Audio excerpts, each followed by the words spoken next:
प्यारे बच्चों, कैसे हैं आप सब। और कुछ ही घंटों बाद आप लोग का एग्ज़ाम शुरू होने वाला है। तो इसी बीच एग्ज़ाम से पहले ज़रूर ये देख ले, ताकि ताकि एग्ज़ाम में आप लोग को बनाने में कोई कठिनाई ना हो। साथ ही साथ अपने सारे दोस्तों को शेयर कर दीजिए, ताकि सबको ये वीडियो देख सके। एग्ज़ाम की आखिरी तैयारी। चलिए, हिंदी ए का वीडियो है। पहले ऐसे एक गद्यांश रहेगा, ठीक है। तो गद्यांश देखिए, उसे पढ़ लीजिएगा, नहीं तो फिर हम अगर पढ़े तो बहुत ज़्यादा समय लग जाएगा। इसीलिए हम मेन टॉपिक से पॉइंट सबको अंडरलाइन करके आपको बता देंगे, ठीक है। चलिए देखिए, कौन सा त्योहार के समय किसान आनंदित होते हैं। तो कौन सा त्योहार, यहाँ पर देखिए, यहाँ लिखा हुआ है, नववर्ष के आगमन के समय खेत लहलहाते, उससे कटाई आरंभ हो जाती है, किसान के मन प्रफुल्लित हो जाते हैं। कब, किस समय, नव वर्ष के आगमन के समय। कब, सी नंबर ऑप्शन, नव वर्ष के आगमन के समय इसका राइट आंसर होगा। पहले पैसेज को आप लोग ध्यान पूर्वक पढ़िएगा, गद्यांश, उसके बाद ही अपना आंसर सॉल्व करने शुरू कीजिएगा, ताकि समय भी बच जाए और एक भी प्रश्न गलत ना हो, 100% अंक आए।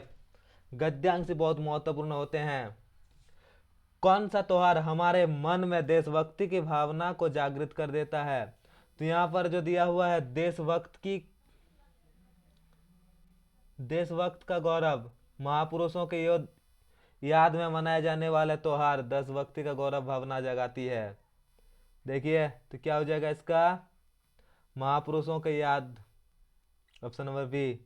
सभी त्योहार का लक्ष्य क्या है। तो सभी त्योहारों का लक्ष्य क्या होता है, अपने निहित अच्छे विचारों को पूरे समाज में फैलाना, यही होता है त्योहारों का अर्थ, ठीक है। चलिए नेक्स्ट, गद्यांश के लिए उचित शीर्षक दें। तो गद्यांश त्योहार के बारे में बताया गया है, तो इसका शीर्षक होगा त्योहारों के महत्व।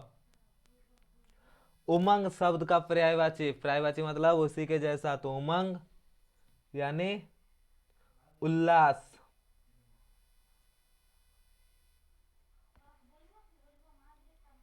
चलिए नेक्स्ट, और एक पैसेज यहाँ पर है, एक कविता जैसा लिखा हुआ रहेगा, मैं जब अकेला होता हूँ मुझे मेरी माँ की प्यार याद आता है। तो ये माँ के बारे में दिया हुआ है। कवि को अकेले में किसकी याद आती है। तो कवि को अकेले में किसकी याद आती है, माँ की। चलिए नेक्स्ट, नाज नखरे उठाना, मुहावरे का अर्थ। तो नाज नखरे उठाना मुहावरे का अर्थ होता है हर तरह की इच्छा पूरा करना, हर तरह की इच्छा पूरा करना। दूध पिलाते समय माँ कवि को क्या कहती थी। तो यहाँ देखिए लिखा हुआ है, यहाँ पर, बेटा मेरा शेर बनेगा कहती हुई वह मुझे दूध पिलाया करती थी। तो क्या होगा, बेटा मेरा शेर बनेगा, ऑप्शन नंबर सी। कवि के डर जाने पर माँ क्या करती थी। तो माँ क्या करती थी, ममता के आंचल में मुझे छिपाया करती थी। तो ममता के आंचल में, यहाँ पर हो जाएगा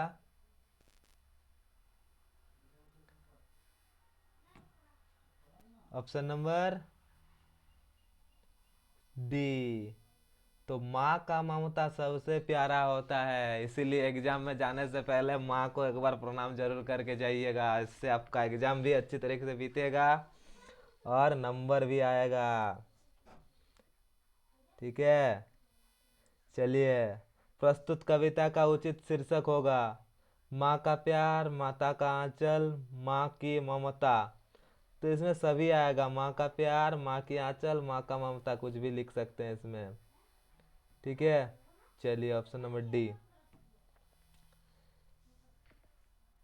जो शब्दांश किसी शब्द के पहले जोड़कर उसके अर्थ में परिवर्तन ला देता है उसे कहते हैं, जो शब्द से पहले जुड़ता है उसे उपसर्ग कहते हैं, ठीक है। शब्द से पहले जुड़ना मतलब उपसर्ग, और बाद में जुड़ना यानी प्रत्यय। चलिए 12 नंबर, स्वारीन शब्द में किस प्रत्यय का प्रयोग किया गया है। तो इन प्रत्यय का प्रयोग किया गया है, इन। 13, आकाश का सही पर्यायवाची। तो आकाश का पर्यायवाची होता है गगन।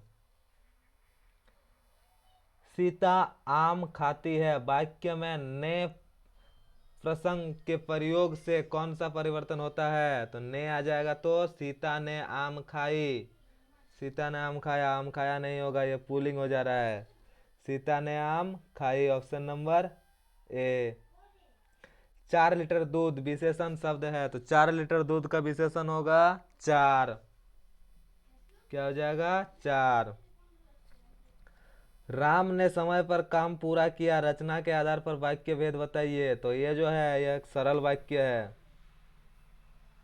मोहन ने कहानी सुनाई और सोहन हंसने लगा। तो इसमें दो वाक्य जुड़ रहे हैं, तो इसे कहते हैं मिश्र वाक्य। और लगा हुआ है ना, तो इसलिए मिश्र वाक्य।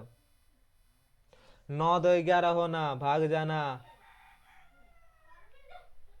लड़का अच्छा है, इस वाक्य में वचन बदल देने पर विशेषण पर क्या प्रभाव पड़ता है? तो लड़के अच्छे हैं, लड़के अच्छे। लड़ लड़का है ना, तो लड़के ही होगा, लड़कियां नहीं होगा। तो लड़के अच्छे हैं, तो अच्छे, ऑप्शन नंबर 1। विशेषण पद के द्वारा जिसके विशेषता बताई जाती है उसे क्या कहते हैं? तो विशेषण पद द्वारा जिसकी विशेषता बताई जाती है उसे विशेष्य कहते हैं, ऑप्शन नंबर सी। फिर से और एक आ गया कविता। जो ये जो कविता है यह आपके बुक से दिया हुआ रहेगा, और इसे आपको थोड़ा सा बुक भी ध्यान देना पड़ेगा कि बुक में कौन कौन से कविता हैं। तो ये जो मौका कहाँ ढूंढे बंदे मैं तो तेरे पास, मैं ना मैं देवल ना मैं मस्जिद ना कावे काशी में। तो ये जो एक कविता है यह दोहा था। यह क्या था? दोहा। कबीरदास का एक दोहा था। तो यह आ जाएगा, किसने लिखा? कबीरदास। मनुष्य किसे ढूंढ रहा है? तो मनुष्य ईश्वर को ढूंढ रहा है। वैराग्य का मतलब? वैराग्य यानी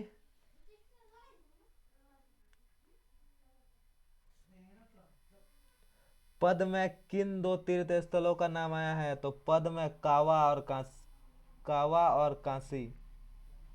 यहाँ पर पद में क्या दिया हुआ है? कावे और कैलाश, कावे और कैलाश। तो कावे और Kailash, option number B. Next. सब सांसों के श्वास में, इस पुक्ति का क्या अर्थ है? सब सांसों के श्वास में, तो ईश्वर सभी जगहों पर है, यानी सभी कण कण में रहते हैं, इसका अर्थ है। मानसरोवर में कौन विहार करती है? तो मानसरोवर में हंस विहार करती है। कबीरदास 27 नंबर। कबीरदास का जन्म कब और कहाँ हुआ? तो कबीरदास का जन्म 1398 ईस्वी में हुआ था। तो 1398 दो ऑप्शन है, 1398 काशी में, 1398 बनारस में। तो कबीरदास का जन्म बनारस में हुआ था 1398। इनमें से कबीर की रचना का संग्रह कौन है? तो बीजक। बीजक जो कबीर लिखते हैं उसे बीजक कहते हैं, ठीक है। पखापखी का क्या अर्थ है? पखापखी यानी पक्ष विपक्ष। संसार को किसके समान बताया है? तो संसार को कुत्ते के समान बताया है, ठीक है।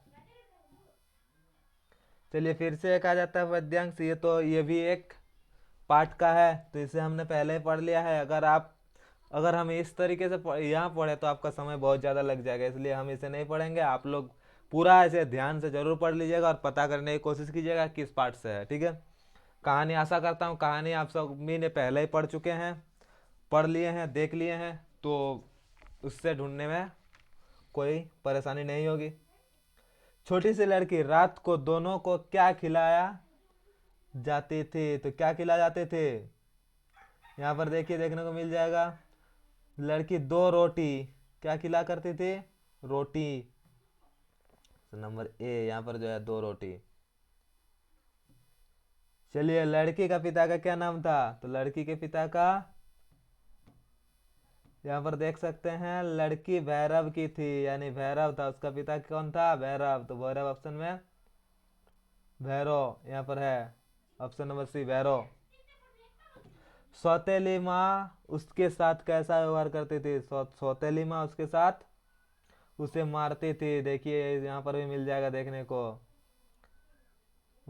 लड़की भैरव की थी, उसकी माँ मर चुकी थी, सौतेली माँ उसे मारती रहती थी।